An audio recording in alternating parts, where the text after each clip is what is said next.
The internet as we know it is dying.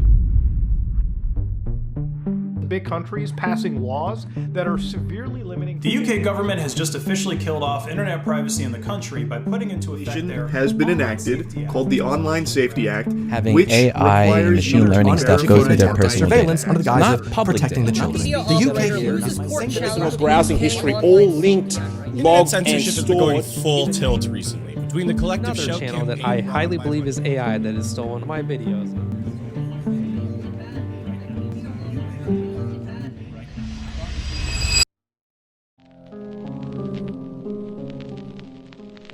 If you're watching this video after August 18th, chances are that YouTube thinks you're above the age of 18. Why is that? Well, if you've been living under a rock for the past few weeks, you'll know that YouTube is rolling out a new feature in which they will be using AI to determine your age based on the type of content that you watch.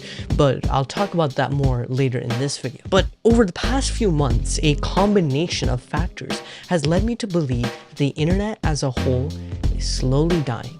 In my opinion, there are three main reasons that can be attributed to this decline. The first being ID verification. Let's begin by talking about the beautiful country of the UK. On October 26th, 2023, the UK Parliament came up with a new act called the Children's Online Safety Act. This act was aimed at suppressing content on the internet deemed unsafe for children. Basically, if anybody in the UK went to any website that has the risk of containing not safe for work content, for example, terrorism, child abuse, hate speech, and fraud, would have to verify that they're an adult. This law went into effect in July of this year, and many users were outraged by this new policy. To put this into a little bit more perspective, even websites that aren't explicitly not safe for work, like YouTube, Reddit, Discord, Spotify, and all of these websites are still required to follow this act, and if they refuse to do so, they risk an £18 million fine, or 10% of the company's global revenue, which is huge for companies like Google and Meta. They also risks the possibility of their apps or service being blocked in the UK. Not only that, but executives of these companies can be criminally charged for failing to protect children. So obviously the UK is taking this act very seriously. But as always, there is a huge caveat to this. This isn't about protecting kids. You might be asking yourself, well, isn't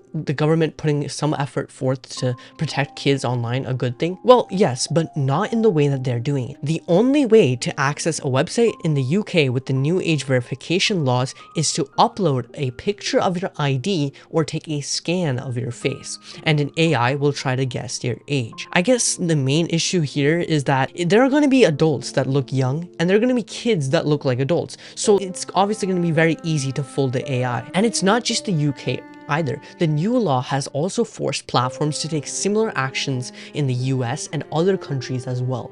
For example, you may know that YouTube is rolling out a new mandatory age verification for users. Basically, they're going to use AI to look at all the type of content that you watch, what you search, and who you subscribe to, and all of that information, they're going to use it to guess your age, basically. If they think that you're under 18, you'll have to verify your age by uploading a picture of your ID, your credit card, or taking a video of yourself. But just remember that this is the same AI model that can't remove blatant not safe for work ads and videos, the same AI model that still hasn't gotten rid of the UTTP comment bots, which are still spreading CP and gore all over the platform. You should go watch my video on that, by the way, it's really good. And the same AI model which isn't able to tell the difference between a cat and two pillows and a pair of ass cheeks. So tell me, do you want this AI governing the whole platform? Probably not, right? Anyways, back to where we were. The problem here is that if you don't choose to verify your age, then you'll have to watch like a more moderated version of YouTube. My guess is it's like watching videos on a school account,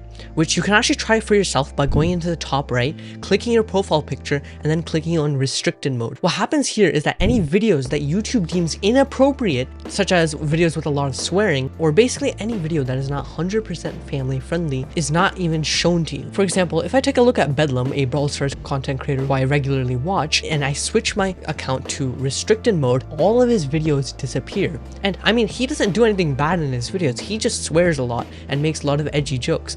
But what's gonna happen, presumably, if your account is flagged as under 18, is that all of the videos will be shadow banned, but only to you, which is very weird. Now, I'm not sure if this is what will actually happen. I haven't been affected by this yet because I'm already a monetized creator, so YouTube already has things like my bank account and stuff like that. But not only that, if your account is set to under 18, YouTube literally treats you like a child. For example, they'll give you reminders if you've been watching too long and need to take a break, or if it's too late and you should go to sleep. The question here is like, why is the government trying to make this mandatory? It should be the parents' job to monitor what their kids are doing online and not the platforms. And what baffles me the most is that they're doing all of this when YouTube Kids literally exist. So why not improve YouTube Kids instead of rolling out these changes to the main YouTube? But the fact of the matter is that even if governments try as hard as they want, kids are still going to try to find ways around them.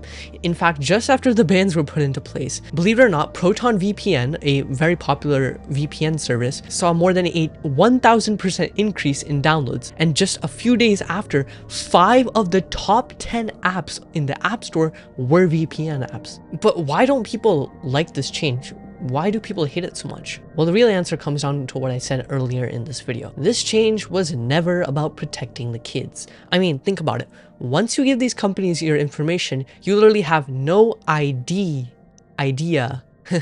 Get it? And that leads me to the next section of this video, data collection. Like I just said a few seconds ago, whenever you upload your sensitive information to one of these websites, you're basically putting all of your trust into them. It's kind of like if you're walking down a street one day and a random guy approaches you saying, hey, can I take a picture of your ID? I'm not gonna do anything bad with it, trust me, bro. Now, would you give your ID to that person? Probably not, right?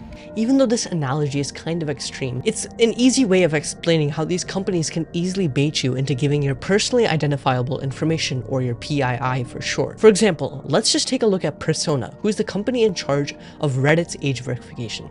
If you just take 2 minutes to look through Persona's privacy policy, you'll notice something really alarming. Under the section titled Data Retention, Persona says that we retain personal data for as long as necessary to provide services and fulfill the transactions you have requested, comply with our legal obligations, resolve disputes, blah, blah, blah, blah. But that alone is just insane.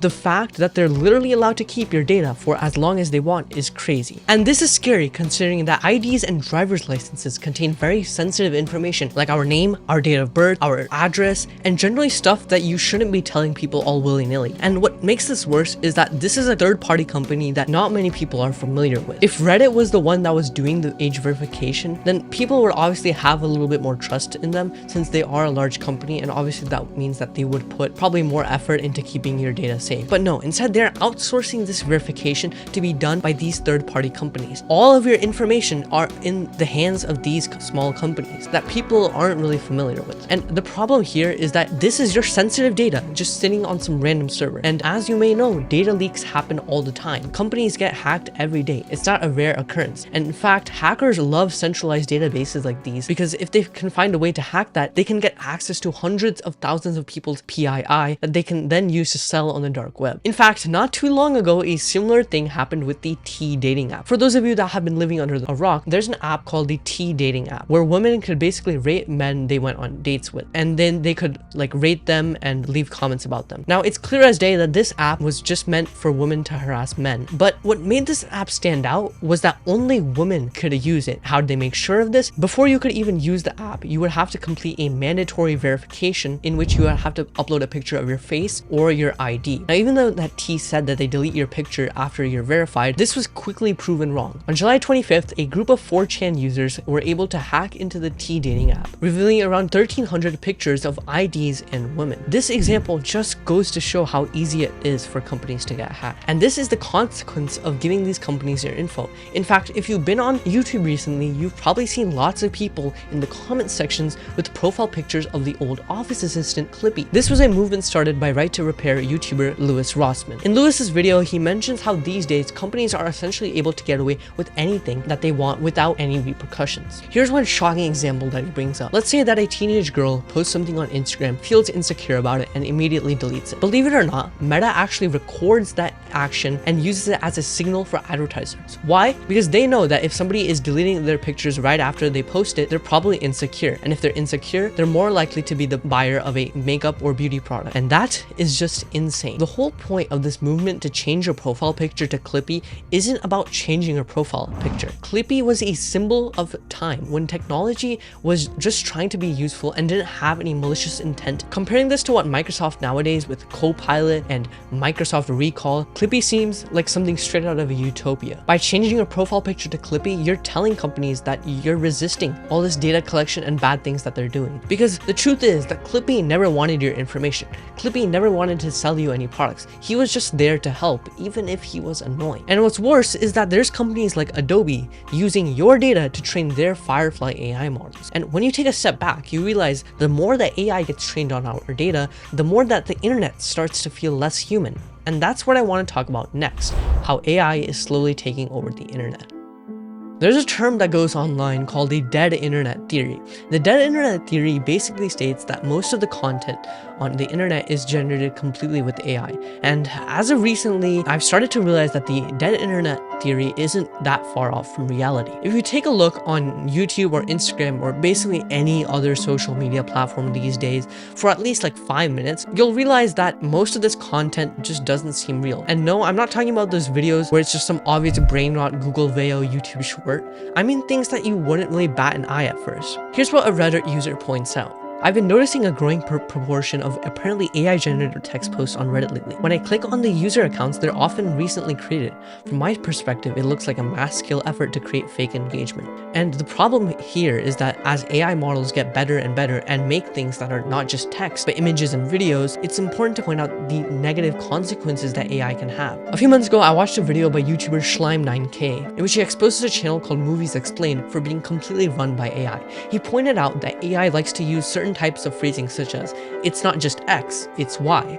But the problem here is that people in the comment sections don't even realize that this video is AI. It's the fact that creators now have to compete against hundreds of AI content farms who can make the same content as humans, but we as humans have to actually work hard to make the content. But the problem goes deeper than this. In fact, there are people using AI to steal content and profit from it. I saw a video by YouTuber Deep Humor who talks about how a channel literally just took his exact script, put it into ChatGPT, and made a new script. He also showed the same exact examples that he used in his video and then used an AI voice on top of it to layer everything together. And this is kind of scary if somebody can just take your video and then repurpose it into a seemingly new video. And it's not just that, YouTube is literally encouraging people to use AI. And in fact, what's funny is that if you go into YouTube Studio, there is an AI tool which comes up with the video ideas, thumbnails, titles, and even scripts for you. And what's funny is that I tried this feature out and a video idea that it came up with was literally defending AI content creators. Like, why are the clankers defending themselves? And honestly, the problem with AI goes much deeper than that. And I can make a whole nother video about that if you guys want me to, since this video is getting kind of long.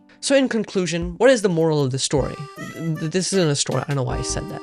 But basically, what I'm trying to say is we shouldn't let these large greedy companies get away with anything. I'm not saying that you should throw all of your devices into the lake and become a Buddhist monk living in the forest. I'm just saying that it's important to be mindful of what you give these companies. You can take the first step by going onto the websites and apps you use frequently and opting out of data collection. And to be honest, I'm not saying that I'm perfect either. I make videos on YouTube. I use a Google phone. I'm using Adobe Premiere Pro to edit this video. But at the end of the day, if we don't want these companies to take advantage of us, it starts with our actions. Thanks for watching this video, Ice Cubes. See you all next time. Thank you.